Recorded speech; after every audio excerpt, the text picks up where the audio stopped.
Hey guys, welcome back. Part 3 of the Helltooth video. We're currently on floor 33. It's probably going to end in probably, I think, the next video, because I'm pretty confident I can clear 33. 33 is a high clear percent chance with this build. 34 is kind of like a little bit above a coin toss, and then 35 is just like, wow, I gotta be lucky to get that. But just going to wait for these rifts to close down. If you guys want to see how this build works, what gear items I'm working with, what Paragon. Oh, you know what? I never did go with the Paragon. I mean, the Paragon is just int, movement speed, the attack speed, critical percent chance, critical damage. I mean, there's really nothing fancy. Armor, life percent, resist all. I can't believe I forgot that. Area damage, life on hit, resource cost reduction. But for the majority of the gear, the thinking behind the build and everything like that is in the first video. These videos are just to showcase the build in action, so you guys can see how it does on certain rifts and kind of where things started to get pretty tough, so you guys kind of know what limitations there are, or how it's going to shape up and stuff. Now we got a lot of mob density here, so it looks good already. So this is where the Helltooth build really shines, because the Wrecking Crew locks down all the trash mob, and there's nothing they can do about it, which is fantastic. Between the Wrecking 2, the wall zombies, and the Aidling Toads, works really well. Getting zombie walled by some elites back there, but that's okay. Great mob density. Gonna keep them back. They are frozen and waller, so I'm just gonna try to play this from far and kite them a little bit, and then I'm gonna try to horrify them, keep them CC'd, drop a frozen, and I'm just gonna try to play really safe. Oh, I forgot to summon my zombie dog. That's so noob of me, guys. You guys should have told me that. Oh well. That was so silly, man. I'm glad I caught that, because I'd have been wondering why I died in a minute. Now we're starting to get into real damage. And like I said, continue to zombie wall. And I'm playing it safe because, like I said, he got frozen waller. But now there's only one of them left, so I ain't got not much to worry about. So that went really well. That was a little blunder with the zombie dog, though. Let's hope the rest of the rift is this mobby, because that would be great.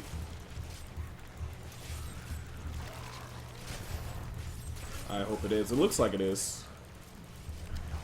I wouldn't consider this miracle rift, but I consider it like very nice so far. Mob density is very nice.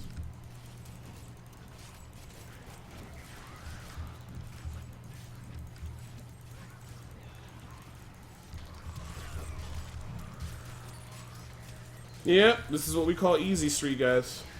Easy street. Because everything just gets crowd controlled. And the trash mob have no chance. It is really one-sided.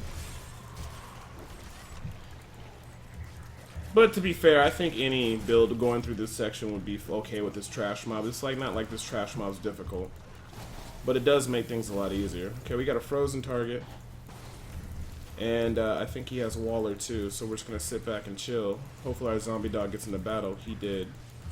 I'm gonna come in there, horrify, just so we can keep him CC'd a little bit longer. I'm just gonna play in the back. Let my zombie dog be his anchor, be the anchor of the build, and just let him go through and kill stuff. Sometimes it takes him a second to get the right target, but pretty much anything he's on is going to die. Still playing it safe. I think there's only one left, so I can actually probably move up my position. One of those guys casting Waller, doesn't matter in Frozen. 3 of them is a problem, because then they can wall you in a way where you just basically get insta-killed or something like that. Really good density.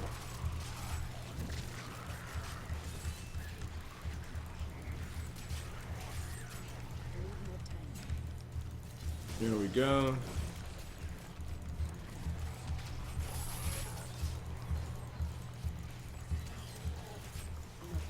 There we go.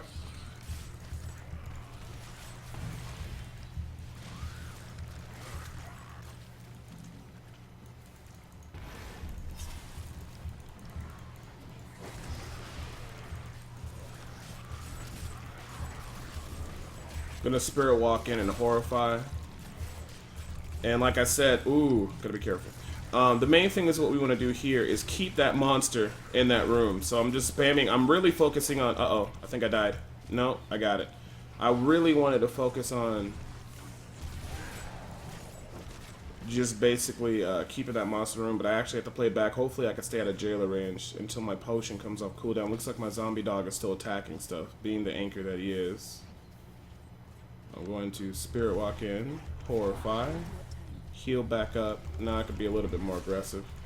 The Jailer really hurts. This is a bad mob, but to be fair, I mean, we had some pretty easy mobs so far. So I'm just kind of sitting back, letting my zombie dog do everything, trying to cast a couple toads here and there, maybe cast a frozen piranhas. And my dog, eventually, when he makes his rounds, he's going to kill everything off, but, you know, I wish he had a little bit smarter AI in the terms of just, you know, oh, okay, I need to actually go after the elite, but I mean, to be fair, he does a lot of damage. Sometimes he does stand around, but I don't think it's too much of a problem. But, I mean, if it gets worse or it gets worse and worse, a lot of people have been missing. Dog hasn't been being kind of silly. Then, yeah, then maybe Blizzard might fix it. So we lost a little bit of time on that elite, but we're still ahead, which is good.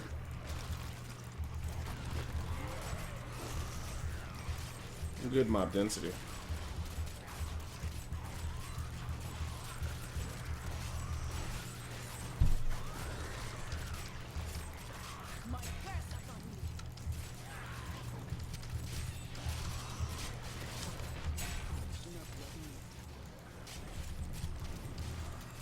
Cast that Horrify.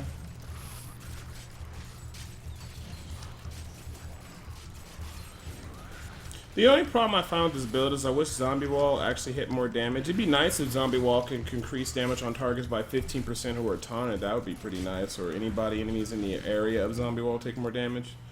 But I feel like the Witch Doctor already has too much damage to him, so I can't see them doing that. Or basically change the skill where it can actually be useful or make you want to spam it, you know.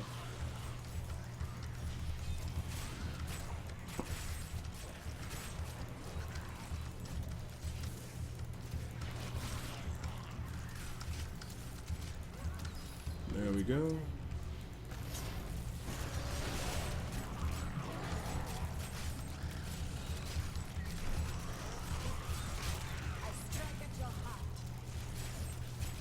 There we go.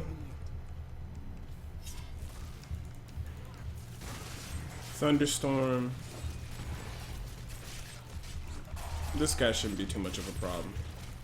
He got Waller and the Thunderstorm, but Thunderstorm and Jailer is what hurts you, and then the Thunderstorm easily finishes you off.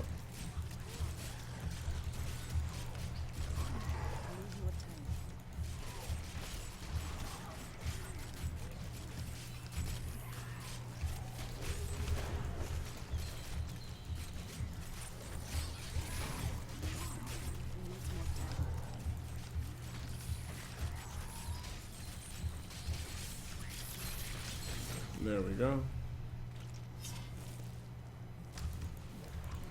Sometimes it feels like somebody... Forgot to turn off the notifications. Sorry, but thank you for the follow, though. I usually turn that off. But thank you again for the follow. I do appreciate it.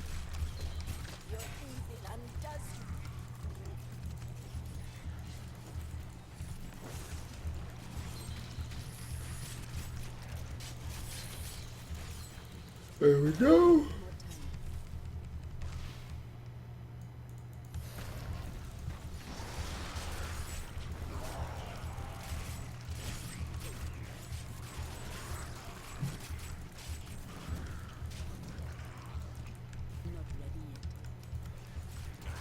There we go. Simple fire chains mob, not much to worry about. Ooh, he is illusionist though. Good mob density. Right here.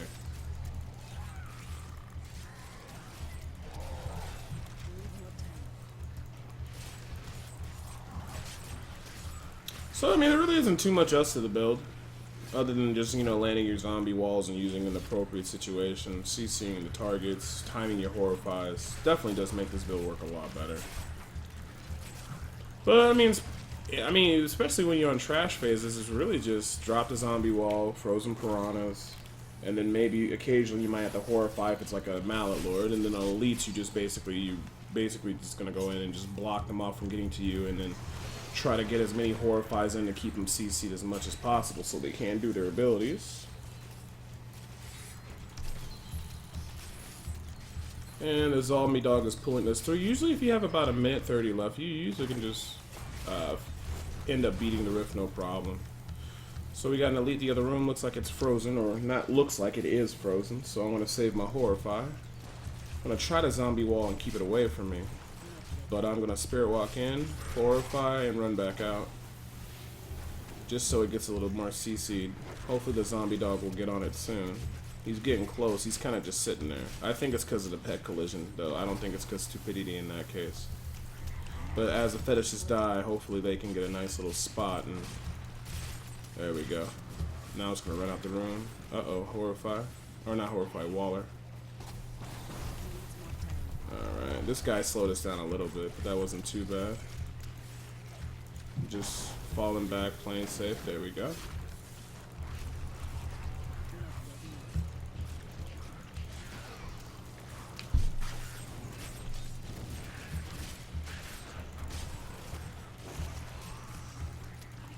And looks like we got another elite. Horrify, Spirit Walk. I'm sorry, Zombie Wall, then Horrify. Oh, gotta back up. Doing damage. Pick up these health glows. Maybe I don't have to use my pot. Nah, I don't need to use my pot yet. Good. I'm just gonna keep moving. Because they like to do a lot of thunderstorms. Come in here, Horrify. Keep them CC, Zombie Wall. There we go. Man, I don't think we're gonna skip, but we'll should have no problem completing this Rift leveled out. Maybe with 2 minutes left, we'll see. About 2 minutes left would be pretty nice. Keep it moving.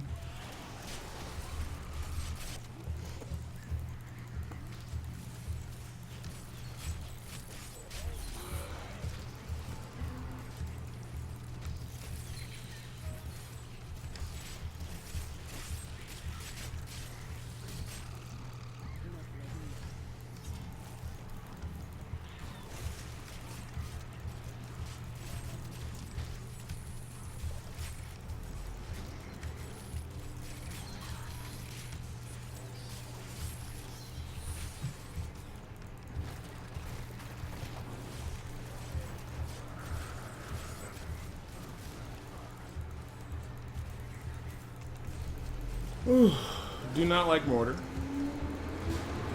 Ooh, we got lucky right there. That could have hurt. And the big thing is we just don't want to die. It's like, don't die.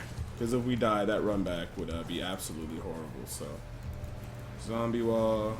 We don't want to get hit by the mortar either, because then it slows us down. Horrify. Zombie wall. I'll get in close on this guy because he got some mortar. And he got knockback. What a dick. That's like one of the worst combinations, the mortar knockback, because it knocks you back. Then on top of that, the mortar hits you as well too. I can block his charge. I cannot block his hooks, and I cannot block his spear throw. I do not like this guy. You see how he charged into the zombie wall? He can't charge me, but he can do that, which I don't like. That's his ugly move, I say. That's the thing that kills people. So as long as you don't get hooked, the only thing you gotta worry about is when he tries to spray you with his little spears. Ooh, ran behind the corner. I got lucky right there. So you see how he can't basically charge me? That's a really nice thing about this build. If you go against like the versus the man carver, he can't charge you. Like he just hit the wall right there because of the zombie wall I put down. Which is very nice. And like I said, the Rift Guardians died pretty quick. So minute 53, almost 2 minutes left. That was actually pretty solid. But I really think that was because I had good mob density. Yeah, I'm pretty confident I still could have beat it with like low mob density, but it would have been a lot closer. But that entry level was very nice. So anyways, I'll see you guys back in the last video, 34. I want to be optimistic and say I hope I beat it, but if I beat it, it probably is going to be luck. But I don't think I will. But I will see you guys in the next video.